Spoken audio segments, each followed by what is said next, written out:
Hello guys, welcome to Vocabulary World. My name is Bridge Mohan and today in this video we will learn about phrasal verbs as well as we will learn about their uses in Hindi and English sentences. तो चलिए guys, बिना किसी देरी के video को शुरू करते हैं। तो हमारा आज का जो पहला phrasal verb है वो है abide by। abide by का इंग्लिश में मतलब होता है टू adhere to something या टू adhere to समवन, यानी कि किसी चीज को फॉलो करना या किसी चीज का पालन करना। तो चलिए एग्जाम्पल ले लेते हैं। जैसे सभी को कंपनी की पॉलिसियों का पालन करना चाहिए। सो यहाँ पे हम अबाइड बाय का यूज करेंगे। जैसे everyone should abide by the company policies. एक और एग्जाम्पल ले लेते हैं। जैसे हमें उनके नियमों का पालन करना चाहिए। तो इसे हम इंग्लिश में बनाएंगे we should abide by their rules. We should abide by their rules. So आप अबाइड बाय का यूज कर सकते हैं। सो हमारा नेक्स्ट जो फ्रेजल वर्ब है वो है अकाउंट फॉर। अकाउंट फॉर का इंग्लिश में मतलब होता है टू एक्सप्लेन, यानी कि किसी चीज की व्याख्या करना या फिर एक्सप्लेनेशन देना। और इंग्लिश हिंदी में इसका मतलब होता है विस्तार से बताना। तो चलिए एग्जाम्पल ले लेते हैं। जैसे मुझे उसे कुछ भी एक्सप्लेन करने की ज़रूरत नहीं है, यानी मुझे उसे कुछ भी विस्तार से बताने की ज़रूरत नहीं है। तो यहाँ पे हम अकाउंट फॉर का इस्तेमाल करेंगे।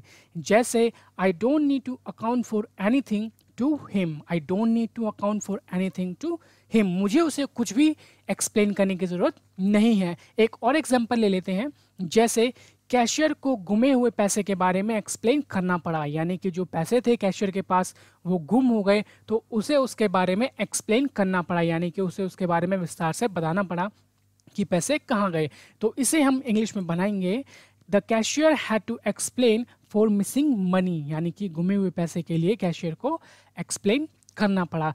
तीसरा जो हमारा फ्रेजल वर्ब है वो है एक्ट फॉर। एक्ट फॉर का मतलब होता है टू वांट समथिंग या टू वांट समवन, यानी कि किसी चीज को चाहना या फिर किसी चीज को पाना। जैसे वह कार चाहता है, तो इसे हम इंग्लिश में बनाएंगे he acts for car. He acts for car. John बहुत सारे पैसे चाहता है।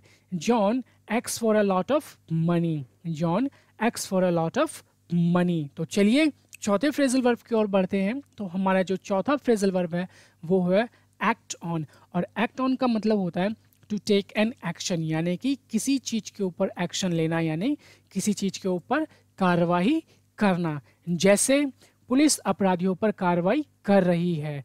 Police are acting on criminals. The police are acting on criminals. एक और एग्जांपल ले लेते हैं। जैसे उनको जो सूचना मिली है वे उस पर कार्रवाई कर रहे हैं। They are acting on the information they have received. They are acting on the information they have received. तो चलिए हमारे पांचवें फ्रेजल वर्ब की ओर बढ़ते हैं। तो हमारा पांचवा फ्रेजल वर्ब है वो है एक्ट आउट। इसका मतलब होता है टू परफॉर्म समथिंग, यानी कि कोई चीज करना, किसी चीज को कार्यान्वित करना। जैसे उन्होंने मंच पर डांस बहुत ही अच्छे से परफॉर्म किया, यानी कि उन्होंने बहुत अच्छा वहाँ पे डांस किया। तो इसे हम इंग्लिश में बनाएंगे एक्ट आउट का यूज़ करके दे acted out the dance on the stage very well. They acted out the dance on the stage very well. चलिए एक और एग्जांपल ले लेते हैं।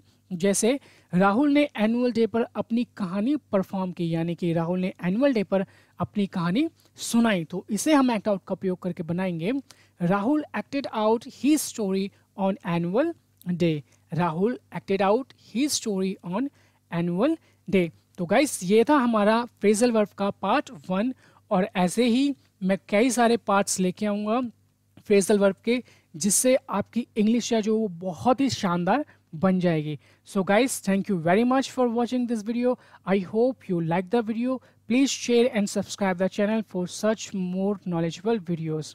मुझे उम्मीद है कि आप चैनल सब्सक्राइब करेंगे और ऐसी ही वीडियो मैं आपके लिए बनाता रहूँगा, ताकि आप अपनी वोकैबलरी है, अपनी जो वोकैबलरी को बहुत ज़्यादा स्ट्रॉन्ग कर सके। क्योंकि जो वोकैबलरी होती है, शब्दकोश जो होता है, वो किसी भी लैंग्वेज की बैकबोन होती है, यानी कि रीढ़ की हड्डी होती है।